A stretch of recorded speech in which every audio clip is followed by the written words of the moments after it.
2020 елга Татарстан илнең медицина туризмы төбәгенә әйләнергә тиеш. Бүген Рөстәм Миннехановка моңа ирешү юлларын күрсәттеләр. Әлегә туризм республика икътисадын алга җибәрүдә зур роль уйнаячак. Төбәкара клиник диагностик үзәге чит ил пациентларын инде хәзер үк кабул итәргә әзер. Сәламәтлек саклау тармагындагы Европа дәрәҗәсендәге сервис хакында Гөлүсә Исмәгыйлова. Икошый, тәмле. Верандаға шығып хастаханәнекеннән тыш үзең теләгән ризыклардан авыз итү телисең икән, телефон ашагына шалтырат, палатага кертеп бирәләр. Кирәксә кием салмыңны да чистарталар. Хәлең яхшыра барган саен кинога йөргә мөмкин. Кинозал бар, төрле чаралар уздыралар. Намаз уку бүлмәсе аерым. Мондый сервисның барысы да бушлай түгел әлбәттә. Безнең пациентлар түләүле хезмәтләргә сагаебрак караса да, чит ил кешесе өчен республикадагы бәяләр түбән. Безнең бүгенге аның бәясе дә килгән кешегә Германияга, Израильга, Турцияга караганда берничә тапкыр җүнәрәк. Шуңа күрә без беләбез, безнең иң яхшы табиблар бар, иң яхшы югары медицина технологиялары һәм кеше монда килеп Германия, Израиль, Турция уровень буенча дәвалана.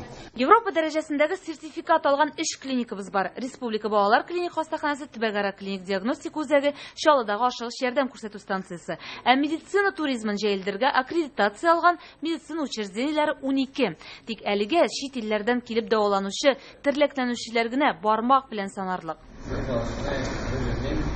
Республика лидеры әлегедәй үзәкләргә Татарстан бюджетыннан шулай ук Мәскәүдән тотылган акчаны акларга кирәклеген аңлата. Медицина туризмын җәелдерү нәкъ менә акча эшләргә мөмкинлек бирәчәк бит. Бүген ни өчен бу эшнең тоткарлануын аңлатып, эш планнары белән таныштырдылар.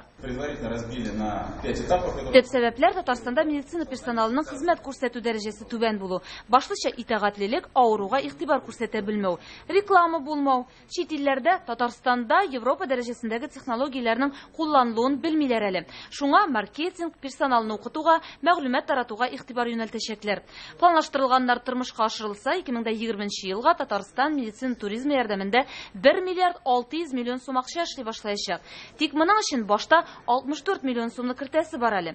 Әлбәттә, бу үзебезнең пациентлар игътибарсыз кала дигән сүз түгел. Чит ил пациенты акча янчыгы, алар файдасына сайгачак бит. Полностью реконструирован пищеблок. Фасадлар туклану блогы тулысынча цикләндерелде. 5 лифтны алыштырдык. Хәзер ашыгыч ярдәм машинасы белән китерүчеләрне тиз арада кабул итү өчен шартлар тудырылды. Авыр хәлдәгеләр генә ятмаячак бездә. Хәзер без дәвалау гына түгел, тернәкләндерү белән дә шөгыльләнә алабыз. Татарстанлылардан тыш әлеге үзәктә Россия субъектлары чит илләрдән дә елына 2000 пациентны кабул итәләр. Әлбәттә, мондый шартларда һәркем дәваланырга теләр иде. Кыен хәлдән чыгу юлын бар. Онлайн консультация яки интернет аша барлык медицина документларын юллап, 3 көн эчендә табиб киңәшләрен алырга мөмкин. Гөлүсә Исмәгыйлова, Владимир Гурьянов, Яңа гасыр каналы.